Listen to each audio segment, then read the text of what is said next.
the guard. Freeze and hold!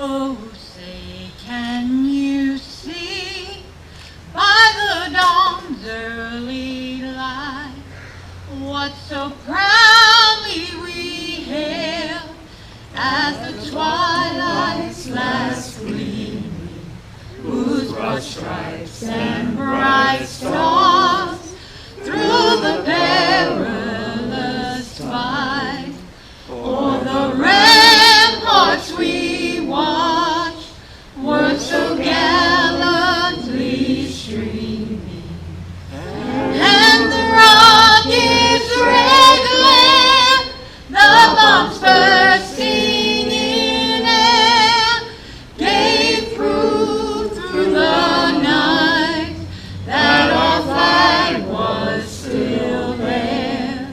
Oh, say does that star-spangled banner yet wave o'er the land of the free and the home of the brave?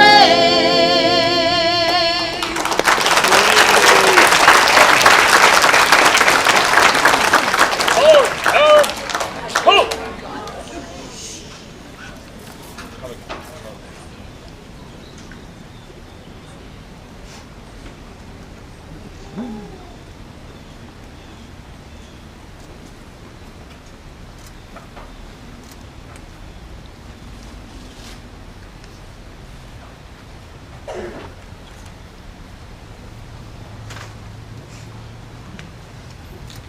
Thank you, Ms. Dina Leach.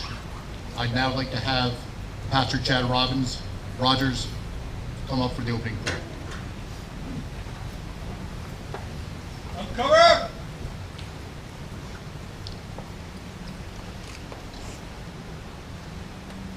I invite you to join me in prayer this morning. Creator God, we thank you for the beauty of the morning, for all the hearts and hands that have made our gathering before this memorial possible. We gather here with gratitude to remember, reflect, and lament the loss of so many lives during the Vietnam War and wars that followed and those that threatened to shape our future. We remember a time of great division, and we seek now to honor those who served and sacrificed. May we never forget to take care in acknowledging and caring for those who are sent in our stead to face the horrors of war.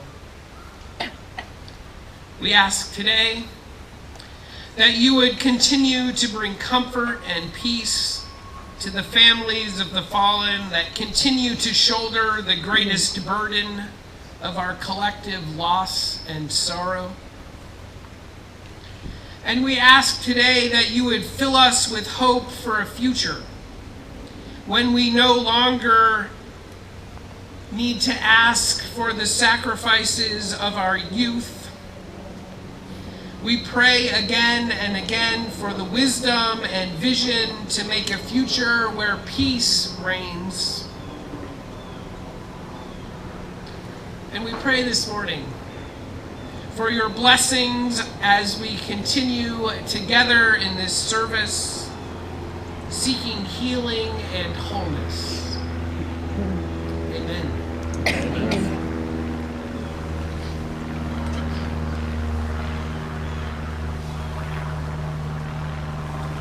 Please be seated.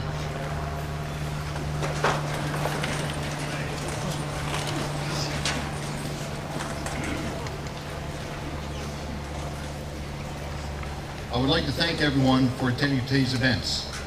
Thank you to Bruce Morrow for bringing this to Califon and for giving us the opportunity to honor and remember all of our veterans who have served and to those who have paid the ultimate price for this wonderful country we live in.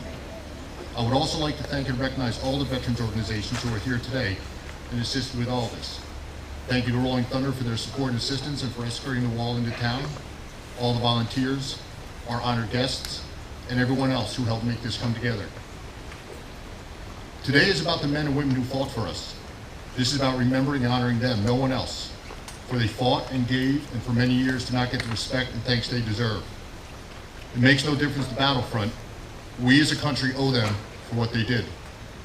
I thought a lot about what I could say today, but words cannot come close to expressing our thanks and cannot honor them enough, almost to the point they seem shallow. Remembering is what is critical, and we can never forget that, and we must promise them we will all not let our history be erased or forgotten. For if we as a people or country do, all that these men and women gave will be forgotten, and we can't let that happen. I'm sure you've heard this before, that a man dies twice. The time of physical death, when the spirit leaves the body, and the last time the person's name is ever spoken. This memorial and all the memorials to our history ensures that will never happen. This memorial and ones like it ensure those who died live on. It makes these men and women immortal. And now more than ever, we must fight as a country to preserve our past, good or bad, so that we can honor, learn, respect, and remember. But many will say that the man actually dies 3 times, with the first being the loss of innocence, and I think this pertains even more so to those who served in Vietnam. The ones who served, the ones who made it back, and the ones who did not, were young men and women sent to do a horrific task, and no one that went came back the same. I find this amazing. In 1 year in Vietnam, the average number of enemy engagements, average, so some had more, some had less, of a soldier is approximately 240 in 1 year. That means those who serve spend almost every day of their tour in fear. Compared to World War II, where over the course of 4 years, they had approximately 40. Take that and let that sink in for a moment. Think about what these men and women went through. It's beyond imaginable having to endure that. And then to come home to a country who wanted to forget and move on. That's the tragedy. And I thank God that through the efforts of many, these veterans and the scars that they've had to bear are getting the acknowledgement and thanks they deserve. When I was young, we had a family friend who left for Vietnam. I was young. I remember talking to him. Good guy, always smiling, happy guy. He was an engineer in Vietnam. When he came back, I remember sitting across from him and talking to him, and that man was gone. I remember asking the questions a young boy would, and I remember him trying to start to explain, saying he was an engineer, not an easy task, opening up hostile areas for other troops. And then he trailed off, tears in his eyes, and I remember the distinct look, the 1,000-yard stare.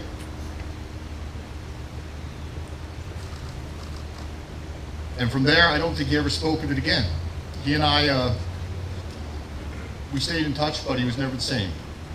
And I saw the pain and struggle he had to endure, and I cannot understand why, even at that young age, the men and women who fought for us would ever be considered anything but heroes.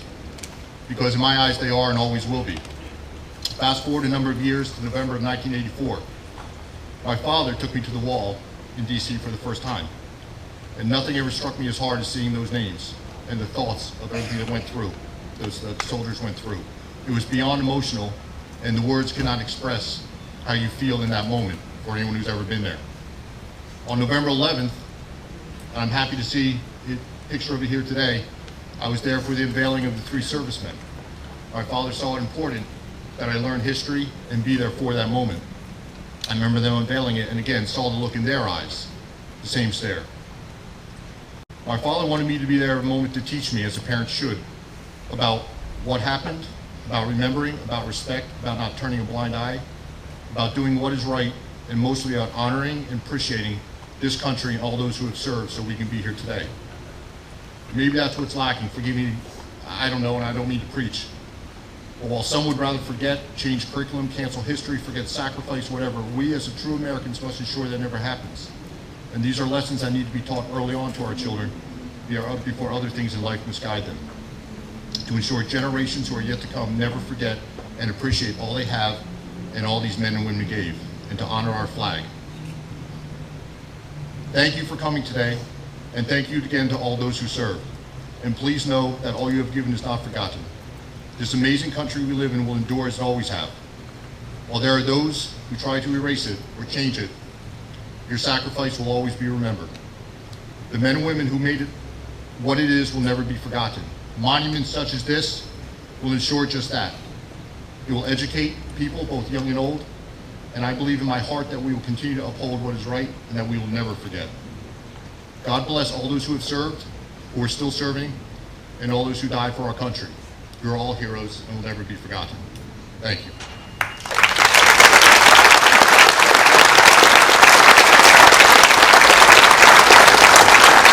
I would like now to introduce Vietnam War veteran Joe Bellardo. Sir.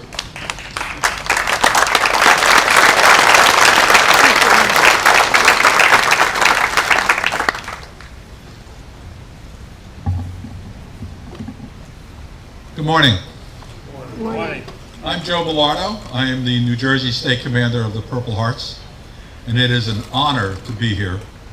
And sometimes I'm a little long-winded, so if you want to get relaxed, please do so. And I know the flag bearer over there, if you'd like to come at ease, that's okay too.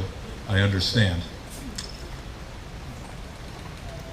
I represent 351,000 Purple Hearters that were awarded that medal in Vietnam, the oldest medal in history created by George Washington. But today I have the very sad task of giving you a speech of friends that I have on that wall. I didn't want to give you a speech that just tells me how sad I am about the 58,000 on that wall. I wanted to give you a personal experience so you know what it takes and what happens to my friends. All I know is there's 1,562 New Jersey veterans on there and one woman. Gold Star families lost their most treasured possessions, their children. Sadly, most families never knew what happened to their loved ones. Had no idea unless someone really told them, because Uncle Sam was very callous and just said your son and daughter died on such and such a date in such and such province in such and such unit. So please bear with me when I tell you my story. I'm not a stranger to war stories. I come from a long line of veterans. My great uncles served in World War I. My father and my other uncles served in World War II, and my cousins served in Korea. My introduction to being a veteran was listening to their war stories. I loved it. I was always intrigued by them, and to this day when I meet a veteran, please tell me your story. I would hear stories about Anzio and the Battle of the Ardennes, the Battle of the Bulge, the Atlantic Wars, the Pacific Wars, the Marines at Iwo Jima and Pearl Harbor, Okinawa, Korea, the Heartbreak Ridge, and the Chosin Reservoir. They would tell me about their rifles and take me shooting pistols, and I never learned to throw a hand grenade till I got in the Army. They told me about explosions and artilleries and the screams they heard on the battlefield.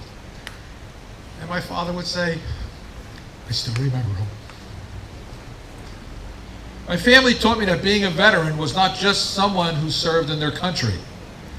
It was a person or a man or a woman who served in all branches of the country. And the most important, all of them were willing to give the supreme sacrifice, their lives. When I was a young man, I learned what a Gold Star family was. I had an uncle named John Perucci. Several times a year, especially Memorial Day, he'd pick me up in Plainfield or South Plainfield, where we lived, and we'd go to Scotch Plains and visit Grandma, Nona Perucci. And she would tell me about her son. She would have homemade cookies for me and cake and anything Italian I wanted to eat. And we'd laugh and we'd joke, but everything would come back to her son's picture hanging over their mantle and 2 stars. When mothers went overseas, when their sons went overseas many years ago, they were given blue stars. Somewhere up in the mountains by Washington, there's the Blue Star Center. When they die, they are sadly given the Gold Star. Anthony died on Omaha Beach, and I would learn very quickly as a young 8 and 10 and 12-year-old kid that I looked like Anthony. So that's why Grandma Perucci wanted to see me. She told me she had the original stars in her hope chest, and the ones I saw were made out of fine Italian silk. We would stay by about an hour, and when we would leave, she'd pat me on the head, give me a big hug, and say in Italian, "Goodbye, my little soldier, my bambino." It was now early 1960s, and I'm in high school, And I was more interested in girls and my girlfriend Nancy over there, right? And my sister cheering on the football field, and my brother-in-law playing football, and my brother John Paulus over there with the rifles playing football with me, right? All we wanted to go to was have Texas wieners, eat at that new McDonald's, have those French fries because they're still good, right? And listen to the newest Motown music. I never imagined that in a few years, my future would say, you're going to be fighting in Vietnam. So, like most Americans, when Uncle Sam called, I went. I was supposed to join the Marines with John. But my father said, no, that's 4 years. You're still in college, you know. You're going to get drafted. Wait till they draft you. So, John, thank you for your 4 years. Okay. Now, after 50 years, I asked myself, what makes a veteran? Was it the branch of service you served in? The amount of years you served your country? If you stayed stateside, went overseas, saw combat, it made no difference. If you got wounded, it made no difference. If you died, it made a difference, but yet we are still all called veterans. If you got wounded, you paid the physical price. You paid the price of your life. But what happens to most of us who survived, you have these mental scars. Things way in the back of your head. Or maybe you have a whole bunch of medals on your chest that you wear proudly when you're a guest speaker. Perhaps it's that little grave marker they put on your headstone or next to your headstone every Memorial Day. Or, when I look behind me, is the 58,000 young Americans who gave the supreme sacrifice. To me, looking back, being in the military was an education. You learned how to live with every race, color, and creed. It was a political lesson, a social lesson, a cultural lesson, an experience, even sometimes a skill they taught you couldn't take home and practice. As a combat soldier, I thought these lessons brought me to the zenith of my existence. Something I still miss. My wife still looks at me crazy when I say it. The adrenaline rush. Right? It's more than the football field that you played on in high school.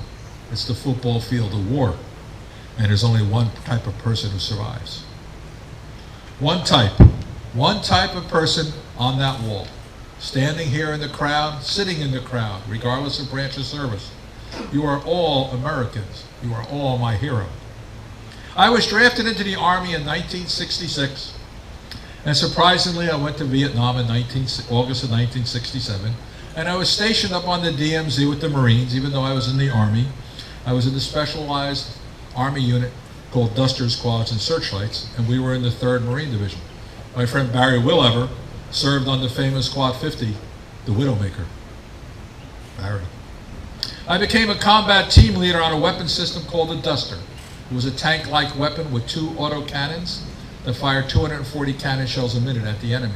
That's why the Marine Corps wanted us in the Quad 50s. The only problem is, our secondary mission was 50% body recovery. It was terrible. And lo and behold, I was the camp artist, and I painted a skull on my Duster, and my call sign was, appropriately, the Grim Reaper. We lived daily on the edge of existence. We knew no better. It was combat, and every day the enemy would shoot at us. We were in so many firefights, I lost track. Recovering the wounded and the dead became an everyday ordeal. Our faith was tested. Thank God we had a beautiful minister here today saying to you beautiful words. The endless firefights, death, and the daily enemy artillery. You know, there's artillery, but when you serve at these bases and they hit you with 1,000 shells a day, your brain gets fried. It destroys you physically, emotionally, and mentally. I would write in my diary. My father, Giuseppe Bellardo, insisted I keep a diary. My brother-in-law, Kenny, right over there, sent me a pocket diary to keep notes. I would write my parents a private letter saying personal, and years later, I would transcribe my diary into a book. In my diary, it reads, this is not even the first month. Dear God, please protect my crew and my friends. Never take them to your palace until they are very old and have lived a full life. When they come to you, please let them sit in heaven on your right side. They are all good men, God. They only disobey your teachings because they are in war, and I teach them a new lesson. If you have to blame someone, God, blame me. I have taken them down another path and forced them to obey my rules, the rules of war. God, I promise I will do my best to keep them safe and alive and still believe in you and your teachings. But God, please keep a space for me. On the left, we have to talk. During my Vietnam experience, I met many brave soldiers, Marines, and women. But today I want to tell you a very special story. A soldier who helped many of the Marines and soldiers I served with. Veterans come in all shapes and sizes, from all different nationalities, all throughout the United States and other countries. The soldiers and Marines I met on the DMZ became my close friends. We'd lose a man or two, or someone would go home, and I always had insisted on first choice. And I needed someone who could load this autocannon. Now just imagine this, 247-pound shells a minute. I needed somebody who was big, strong, who could handle 1,740 pounds in 1 minute. So, out of the new guy, I picked this tall Texan, 6'2", full of muscles, named Earl. Needless to say, I had no idea who I picked. He just was a big, strong guy, and I was someone you didn't mess around with. I had no idea really where he was from in Texas, or what he was about religious-wise. You know, his nationality, he would just say, I'm a Texan, right? But he was my new crew member. I did not know when we picked him that he was a Bible-toting person. He went to his own church. He carried a Bible that his mother Joan gave him. And every day, he would read scriptures and say prayers. But we didn't know. He didn't drink, smoke, or curse. We, what can I say? He's quoting scriptures and we're cursing like this the last day on earth. We drank, we did anything we want, looking at Playboy magazines. Oh, I can't look at that. Earl, it might be the last time you see a lady, you better look at something. I was worried that this gentle giant would not raise to the requirements of war and would be killed or get someone killed because of his actions. Everybody I knew, like I said, drank, smoked, and cursed, and could out-curse the devil himself. And now I had Earl. His drawl was so terrible, I just about could understand him. At first, his praying drove us all crazy. Every night we had to say a prayer on our knees, or he'd yell and scream at us. Because of body recovery, we were already questioning our beliefs, and without our knowledge, Earl from Texas will become our self-proclaimed chaplain, minister, preacher, and priest, our angel of mercy. In less than a week, we were in another firefight, and above the sounds and agony of war, you could hear Earl loading them guns as he would say the Lord's prayers and yell out scripture as loud as he could. Everybody looked like, this guy's crazy. He's going to get us killed. But he didn't stop loading those guns. He just kept shooting. At the end of the battle, it was our duster's job to collect the wounded and the dead. Part of the crew would pick up the less serious, and Earl and I would teach them to take care of the very serious wounded Marines. It was my job to attend to them. I would cradle the Marines in my arms. I'd ask them their names and where they came from. And I assured them that everything would be okay. But I really knew it wasn't. But in those horrifying moments on the battlefield with bombs and bullets still exploding around you, I would search the air with my little hairy ears and say, where's Earl's prayers? We need to hear them, right? We need something different. Earl, brazenly as the Lord, stood with his arms outstretched like a crucifix, defying every enemy sniper to kill him. As I held the dying, Earl would pray and beg Jesus that our fallen Marines and soldiers would go to heaven. The Marines just stared at us and cried. yet Earl's words were still comforting. By the end of the 5th week and another 5 firefights, we would kneel and pray with Earl without question. Prayers had new meanings, knowing this could be the last prayer we ever heard, or maybe someone else would hold me and say a prayer over me. Our souls needed his faith. He would read something I always loved. If I say it right, Mr. Minister, Ecclesiastes. There is a time to kill, a time to heal, a time to be born, a time to die, a time to weep, and a time to mourn. Our duster crews and Marines would gather around Earl daily to hear the words of the Lord. But needless to say, we were still on the battlefield, and killing was our job, and recovery was our job. And Earl was a new type of killing machine. He loved to kill people to save Marines, because this is my job. I have to protect every American I see, even if it's my life. My short conversations with the wounded and the dying brought me across America. In only a few minutes, they would tell me about their mothers, fathers, sisters, and brothers, and their girlfriends. They would tell me their names, right, in their dying breaths. I always remember I wrote in my diary, one guy had a pet pig named Bert. Another had a dog named Ralph.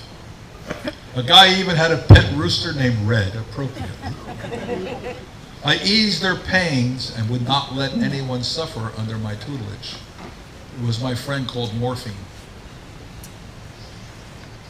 No one suffered under our watch. We always took care of them to the best we could and shipped them to graves registration with the greatest dignity we could. I would promise them everything on earth, and that someday I would deliver their final message. The problem is, out of the hundreds we recovered, I don't remember all their names. I remember the first week I was there, my squad leader, Laurie DeRocha, got shot through the head and killed. I was driving the duster. I didn't even know he got shot. It was still August. I got there at the end of August. The hundreds of 1967 names kept piling up in my brain and in my diary. There was September and October, November and December, and God, please forgive me, I really don't remember their names anymore. I try to bury that deep in my head. But now it was January 1968, and for the soldiers and Marines and Air Force guys and Navy guys who were there, it was called the Tet Offensive. Another bad time. It was January 13th, and I'm with India Company 3rd Battalion, 9th Marines. In 19 minutes, 19 of them were killed. At the end of 4 hours, I picked up all 19. On the 24th of January, in a hellacious battle in front of a place called Camp Carroll, in 24 hours, one Army guy was killed named Billy Strickland, and 110 Marines. It was chaos. It was hell. Then a couple days later, going home on February 1st with my friend Billy Conley. Said, goodbye, Joe. 10 minutes later, a sniper shot him in the head. Then my friend Hollis Hale got killed, same day. Snipers were good shots, and we were good shooters. I had to stop writing their names because my heart couldn't take it. Then came the ultimate battle, which a lot of Marines were in, called the Battle of Califon. It was from January, February, and March. I would spend the next 4 straight months at Califon, 7 days a week doing body recovery. It was now June 9th. I get a call on the radio. Joey, get your ass out here. It was my friend Clifford Melvin Evans. I showed the young kids here today his panel number on the West. Get out here, we're taking fire. The radio went dead. Clifford never spoke again. Never saw his son Darren, who was born while he was in Vietnam, only photos. His wife called me about 6 years ago, wanted to know what happened to her husband, because the Marines never told him. So I told him the story, she wanted to know. And at that time, Darren was, in his late 40s. It's 50-something years ago. Finally, it's August 1968, and I would come home to good old South Playfield, to my beloved family and my girlfriend. My sister over there is Brenda, her husband Kenny, my wife Nancy, right? But the war just kept following me. I would get letters from Earl because he was still there. He had another month or two to go. He would write me, Stephen, Shirk, and Roy Henley got killed. They drowned. How do you drown? And the letter said they were getting water for us. It was a flash flood and got swept away. Then I got the last letter from him before he went home. Joe, our duster, the Grim Reaper, is no more. The enemy finally blew it up to pieces. They don't have another duster for us. All the crew got killed, and the squad leader, Richard Lee Davis, got killed. Now, after all these years, all I remember is their eyes looking at me. To this day, when I meet a Gold Star mother or father, the first thing I look, or sister or brother, as their eyes. Do they have the same eyes I looked into? Is it somebody I knew? Is it the same mom? Hoping that I would deliver their son's final message to me to give to his family. It was always amazing when I held them, giving them morphine. They would leave me with two simple 6-letter phrases. Tell my family I love them. Tell my family I was brave. I never knew how war could change my life, but after all these years, the sights and sounds of war are still with us. I know from talking to the veterans here, it really never leaves you. You just bury it somewhere. You can't forget what it was like to fight for someone's freedom. But I came home with a new lesson, a lesson learned. I would practice humility, generosity, kindness, caregiving, creating my own family, and regaining my faith. A veteran sometimes forgets that he comes home to the greatest support team on earth, his loved ones. People around you love you guys.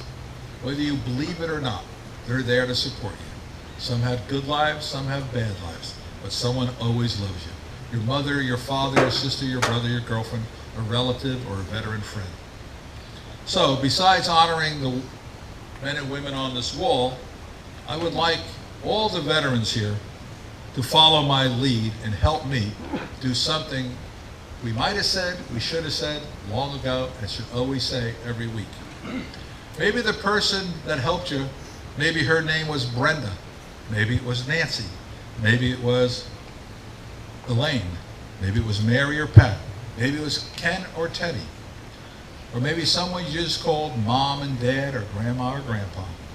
Today I ask all the veterans here today to look at the person you're with. I don't care if it's a woman, a guy, your mother, your sister, or your pet, or your grandchildren. Tell them thank you. Tell them you love them. Follow my lead. I love you, Nancy. I love you, Brenda. I love you, Kenny. It's simple to do. If they're not here, call them on the phone.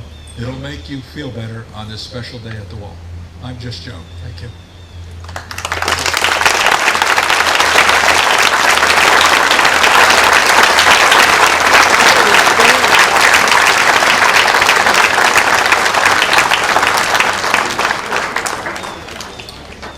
I'd now like to introduce Califon Mayor Charles Daniel. Sir?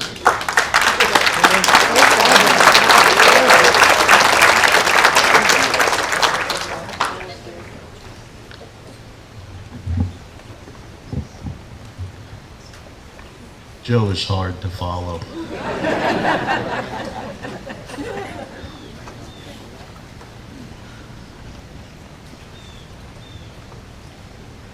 I'd like to thank Chief Elmer, Vietnam War veteran Joe Bellardo, Pastor Chad Rogers, the members of Glen Gardner's VFW, American Legion Post 342, and our neighboring VFWs and American Legion posts, as well as the members of Rolling Thunder. And a special thank you to Bruce Morrow, our Califon resident, who is the reason this memorial today is taking place.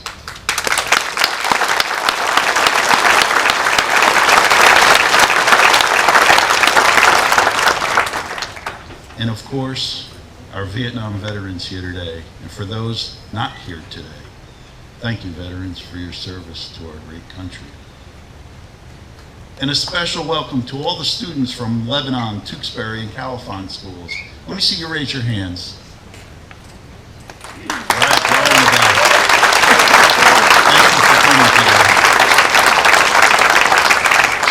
teachers let you escape the boring classroom today.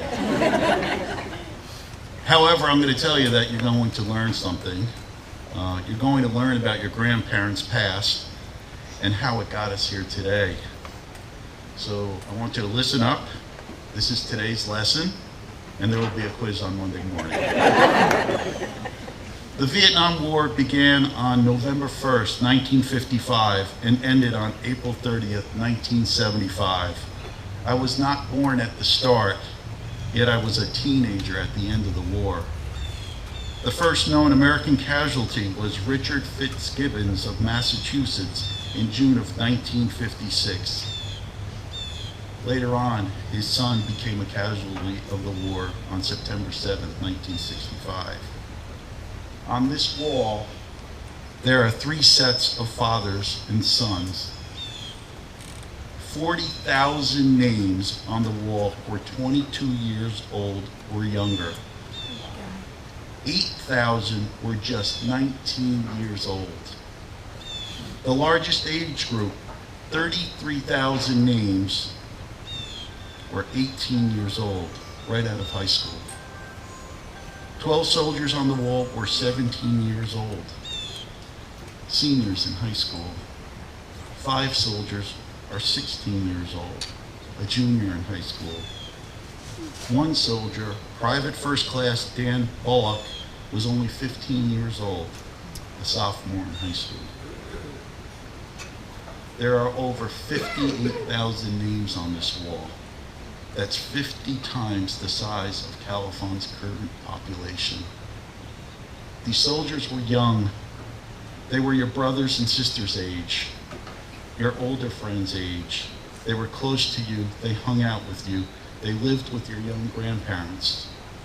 Now, these young people are sent off to a country halfway across the world to do work they never learned in kindergarten, elementary school, or high school.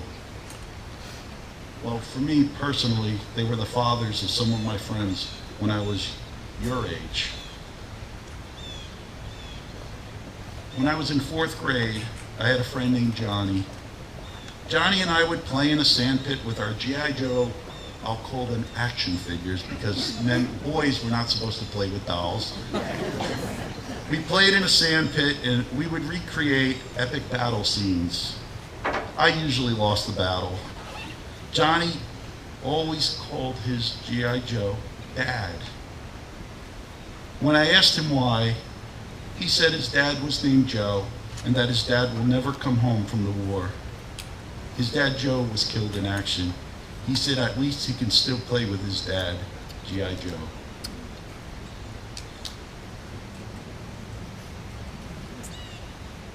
Today we take a moment in time to embrace the young and gentle heroes of Vietnam. We remember those who are called upon to give all a person can give, and remember those who were prepared to make the sacrifice if it were demanded of them in the line of duty. Most of all, we remember the devotion and gallantry with which all of them ennobled their nation as they became champions of a noble cause. Today, we remember all our young, gently heroes of Vietnam who have given us a lesson in something more, a lesson in living love. Yes, for all of them, those who came back, and some of them are here today, and those who did not, their love for their families lives on. Their love for their buddies on the battlefields and friends back home live on. Their love for their country continues to live. It is truly an honor to be standing before you today in front of the men and women who have risked their lives and those named on this wall who sacrificed their lives for the tenets that our country was founded on. Thank you all, and God bless you.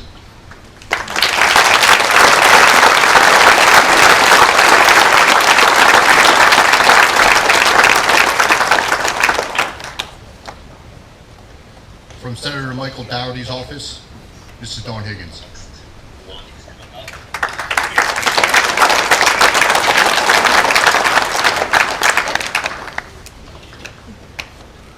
Thank you, and it is quite an honor to be here. It's quite difficult to follow such heroic men, the mayor. And, thank you for what you have to say today. As a former active duty Army officer, the senator was hoping to be here today. Unfortunately, it wasn't possible.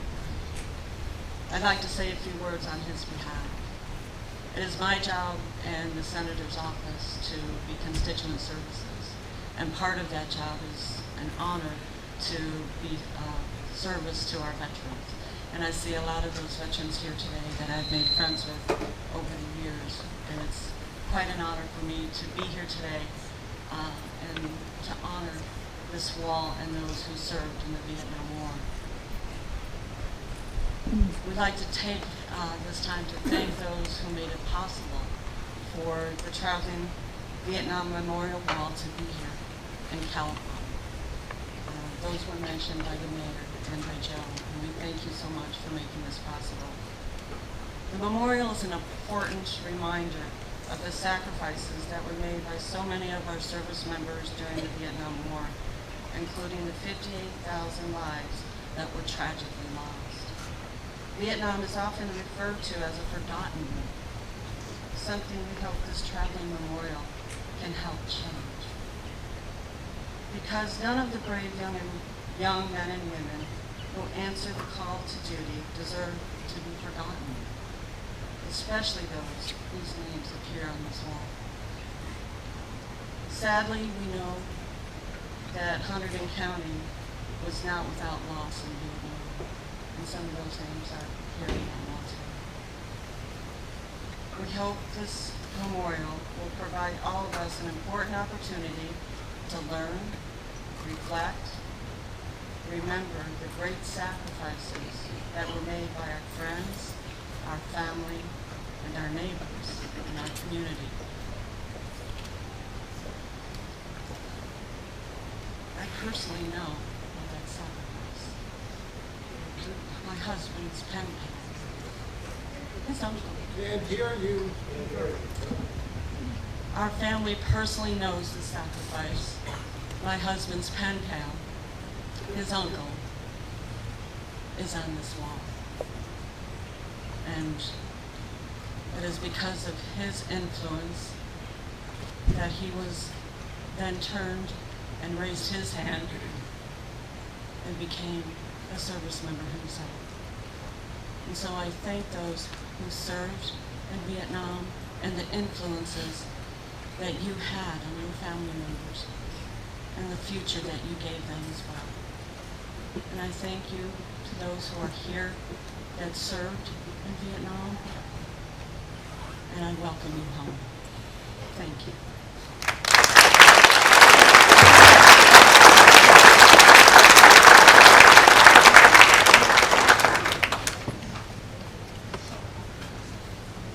We are now going to have the presentation from the Quilts of Valor.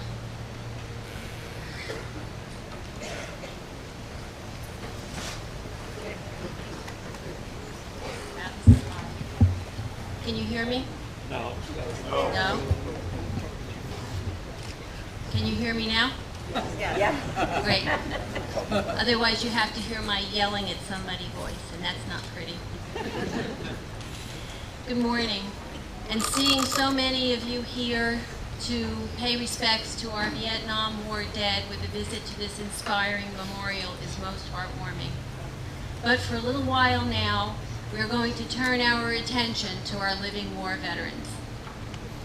With me here are Eileen Ferretta and Rosemary Seaman.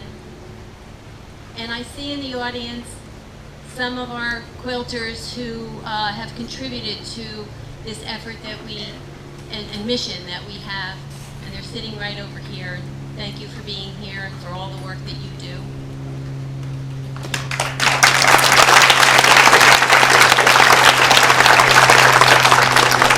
We're here on behalf of the Quilts of Valor Foundation, the Hunterdon County Quilting Guild Quilts of Valor Committee, and Connected Hearts Quilters to award Quilts of Valor made by our members to honor Daniel Beal, Timothy Boisvert, Mark Cook, Lawrence Dembeski, William Gates, Arthur Larson, and Raymond Cannell for their service and sacrifice to our country.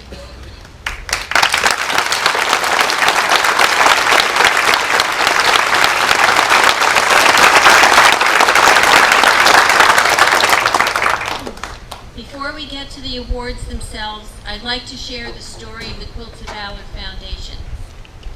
A Blue Star mom, Catherine Roberts, began the Quilts of Valor Foundation back in 2003 when her son was deployed to Iraq. Being a quilter, she went to work on a patriotic quilt to present to him when he returned. Then one night she had a dream. Literally, in her own words, the dream was as vivid as real life. I saw a young man sitting on the side of his bed in the middle of the night, hunched over. The permeating feeling was one of utter despair. I could see his war demons clustered around, dragging him down into an emotional gutter. Then, as if viewing a movie, I saw him in the next scene, wrapped in a quilt.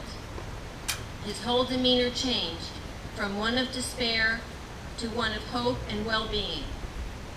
The quilt had made this dramatic change. The message of my dream was, quilts equal healing, quilts of valor. With that, it became her desire to see that returning warriors were welcomed home with the love and gratitude they deserved. She got the idea to link quilt toppers with machine quilters as an efficient way to accomplish this mission. The idea grew legs, and the Quilts of Valor Foundation was born and grew into the national grassroots community service effort that it is today. The first Quilt of Valor was awarded in November 2003 at Walter Reed Army Medical Center by Chaplain John Califon to a young soldier from Minnesota. Of the initial 300 Quilts of Valor awarded that day, 100 were awarded to the physically wounded and 150 to those struggling with psychological and emotional trauma and distress. The certificates that were presented to each veteran are printed with the words that were spoken by Chaplain Califon on that first day, and you'll hear them a little later. The scope of this effort has expanded from quilts for veterans returning from the Iraq War to include living veterans touched by all wars and conflicts. You veterans know, and those living with you know, that if you were in a war zone, you have been touched by war. That experience was a defining and life-changing time in your lives.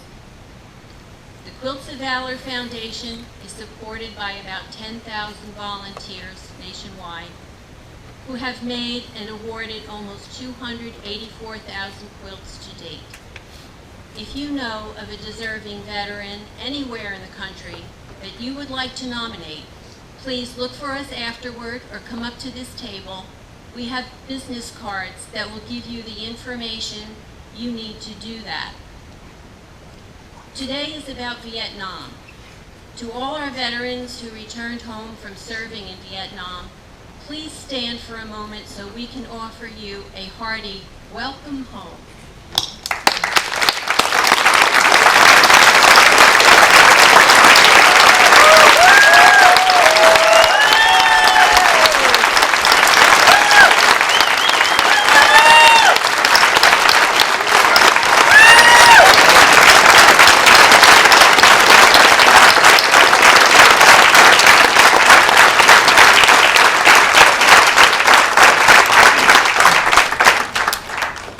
Now, let us add 7 more Quilts of Valor recipients to that number. You can please be seated, gentlemen. Daniel Beal.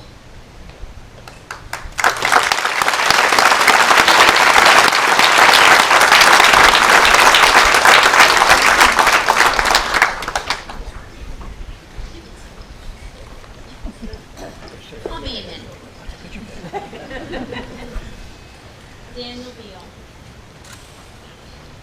You were inducted into the United States Army in 1968.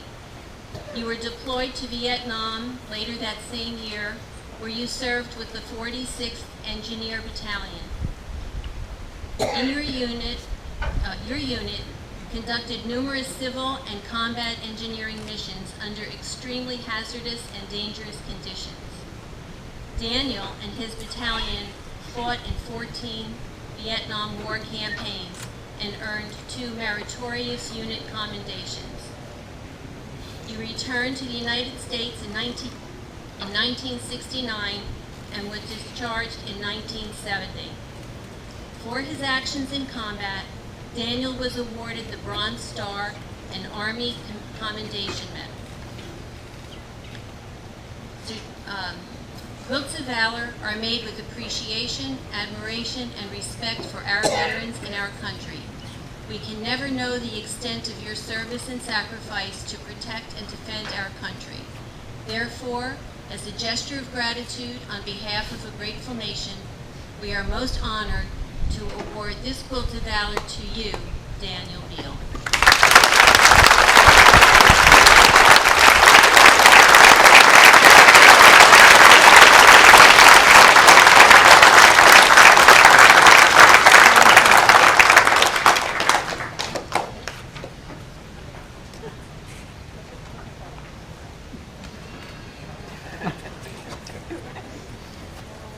Wrap it around him.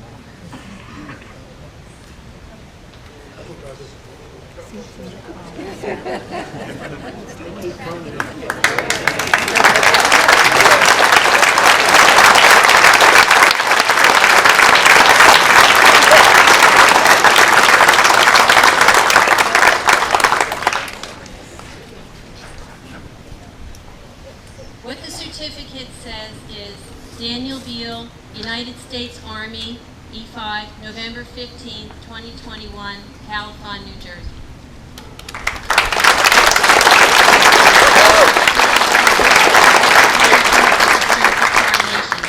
We consider it our privilege to do so. Though we may never know the extent of your sacrifice to protect and defend the United States of America, we award you this Quilt of Valor as an expression of gratitude from a grateful nation.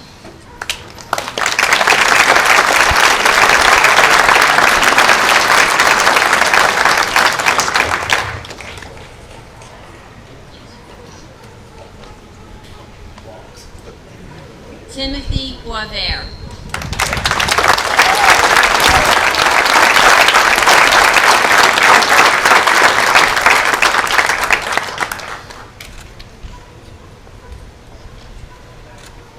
Timothy Boisvert was inducted into the United States Marine Corps in 1968 and was later deployed to Da Nang, Vietnam from March to November 1969 when he was discharged. While there, he and 6 other members of the 5th Marine Combat Communications Battalion were responsible for radio relay operations and provided security for the radar and communications facility located on top of Monkey Mountain. The antenna was powerful enough to allow for communication to the United States so their comrades could call their families back in the real world. Monkey Mountain was honeycombed with caves large enough to house schools and hospitals for the Viet Cong. Quilts of Valor are made with appreciation, admiration, and respect for our veterans and our country. We can never know the extent of your service and sacrifice to protect and defend our country. Therefore, as a gesture of gratitude on behalf of a grateful nation, we are most honored to award this Quilt of Valor to you, Timothy Boisvert.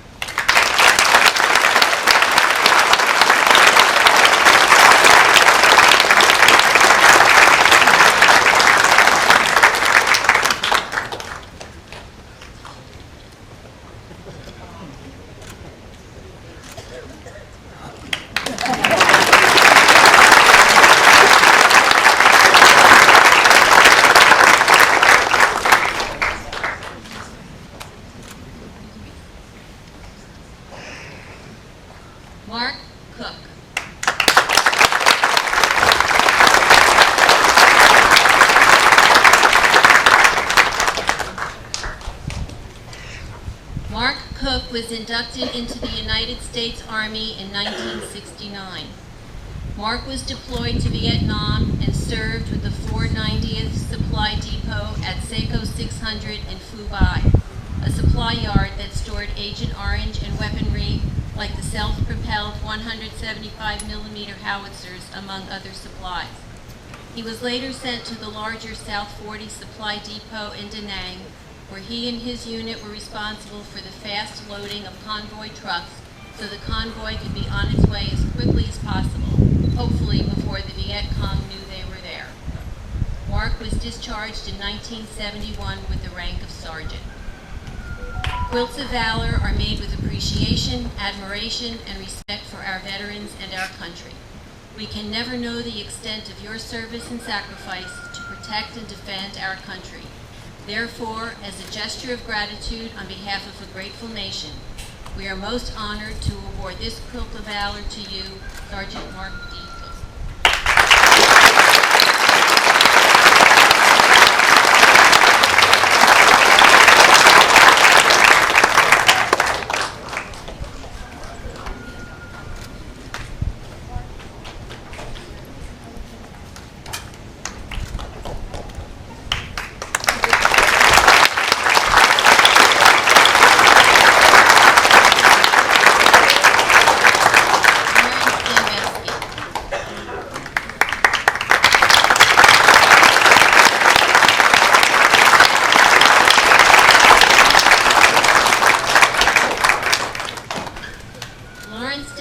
Served with the United States Navy from 1971 to 1973 aboard the ship Turner Joy, which was the ship that was involved in both the opening incident of the war in August 1964 and fired the last shot of the war in January 1973. Aboard ship, Larry's duties as storekeeper was to record, dispense, and replace any and all parts on the ship. One of his first jobs was aiding in the overhaul and updating of guns, radar, and sonar, as well as with the flare laser on the Turner Joy. After the overhaul, they sailed to Vietnam. His duty while on general quarters, battle stations, was as a target designator transmitter. Using binoculars on his stanchion, he was able to determine where enemy aircraft and seacraft were and reported the coordinates to officers on deck. At night, during GQ, he was locked in the storeroom in case any parts were needed for repair.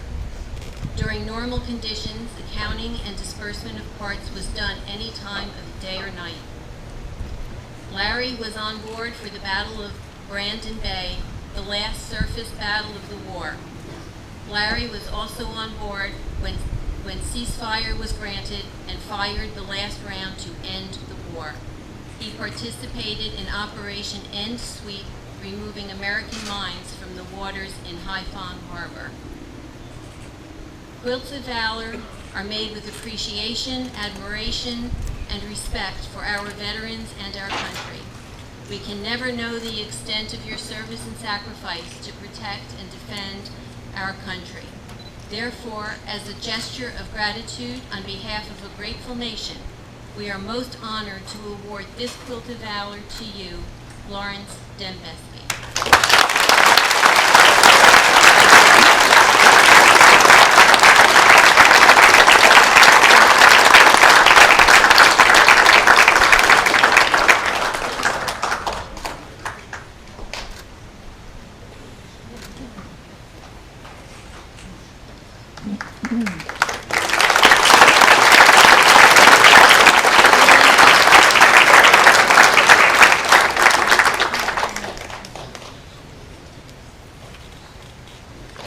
We're going to change places because I know this guy real well.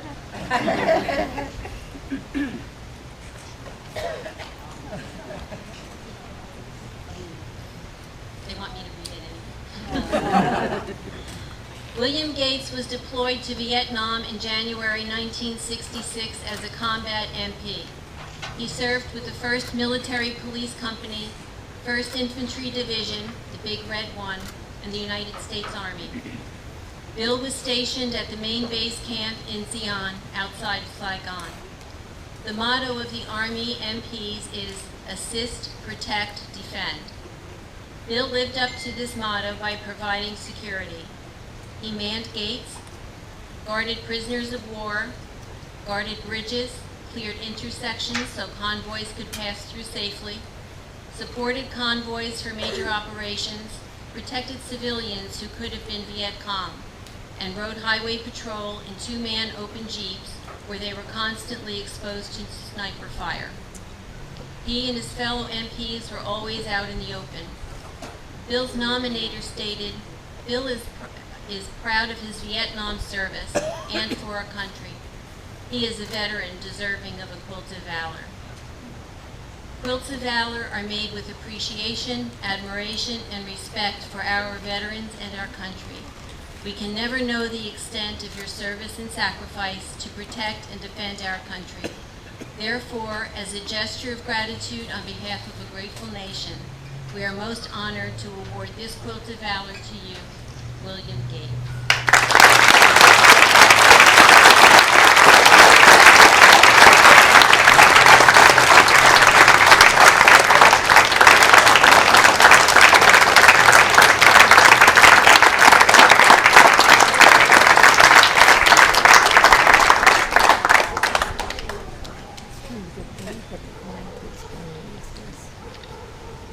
Arthur Larson.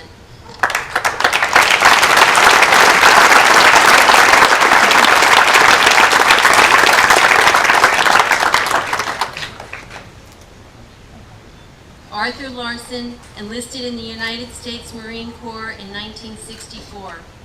After intensive aviation training, he deployed to Vietnam in January of 1967, where he served with Marine Observation Squadron 3 and Marine Medium Helicopter Squadron 361. Arthur crewed both UH-1 and UH-34 helicopters as a door gunner and crew chief. He flew countless combat missions in support of U.S. forces in Vietnam. On September 3, 1967, Arthur was stationed at the Dong Ha Combat Base in Quang Tri Province when the base came under massive North Vietnamese rocket and artillery attack. The attack struck both the base's fuel and ammunition storage facilities. The ensuing explosions lasted for 24 hours. Arthur was seriously wounded in the attack and was subsequently evacuated to Japan for treatment. Arthur was awarded the Purple Heart Medal. He was discharged in 1968 with the rank of sergeant.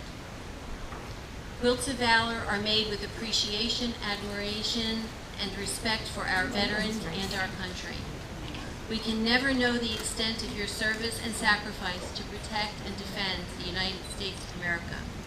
Therefore, as a gesture of gratitude on behalf of a grateful nation, we are most honored to award this quilt of valor to you, Arthur Larson.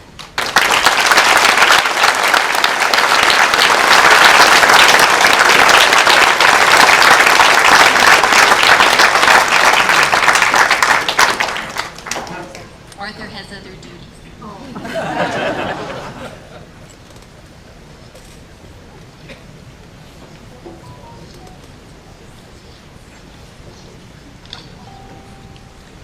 Raymond Cannell.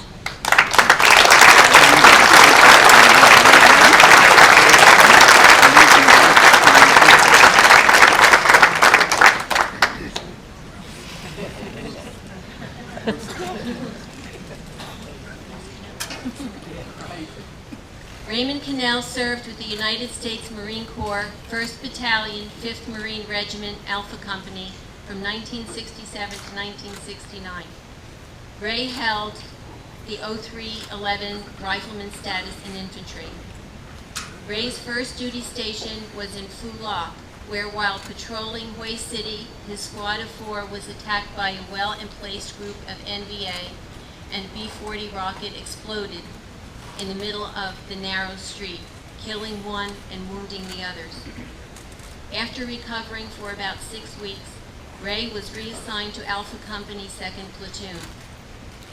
After patrolling the Badlands, they were assigned to security on Trois Bridge, a major link between the big base at Phu Bai and Hue City. Sometime during the late hours of night, they were attacked by rockets and mortars. With visibility next to zero, they ran deep into the dark tunnel to get away from the rounds landing all around them. While in the tunnel, there was an explosion so powerful that it shredded their uniforms and took all the plastic off and bent the barrels of their M16s and filled the tunnel with smoke and grit. They had to exit the tunnel under enemy fire and learn that the enemy had breached the wire. This fight went on until sunrise. The unfortunate result of that night was that they were overrun. The bridge was destroyed, 19 Marines were killed in action, and Ray was injured again. After that, Ray stayed with his platoon, where he was involved in routine search and destroy missions until he was sent to a security platoon in the rear at Anhua until he got his orders to return stateside. For his service in Fubai, Hue City, and Anhua, Ray received 2 Purple Hearts. Quilts of Valor are made with appreciation, admiration, and respect for our veterans and our country. We can never know the extent of your service and sacrifice to protect and defend our country. Therefore, as a gesture of gratitude from a grateful nation, we are most honored to award this Quilt of Valor to you, Raymond Cannell.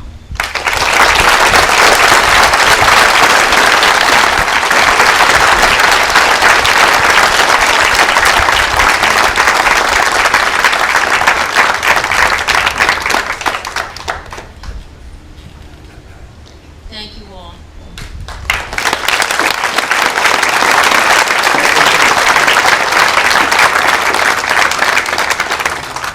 Would everyone please stand?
For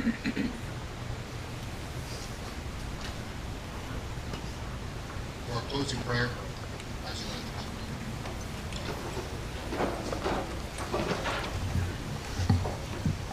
Let us pray. God of boundless compassion, our only sure comfort as we face this memorial, as we experience loss and sorrow. We pray that this space, while this memorial stands in Califon, may be a space of healing. May it be a haven for all who long for a time when we will study war no more. And may it be a place of peace. May it be a space where all can come, remember, reflect, give thanks, and mourn their losses. May it lead us to better understanding of our veterans, of their service, and of our future together.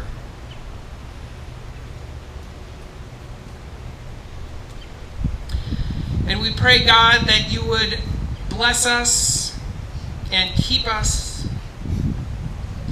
that you would be kind and gracious to us, and that you would look upon us with favor and give us peace. Amen.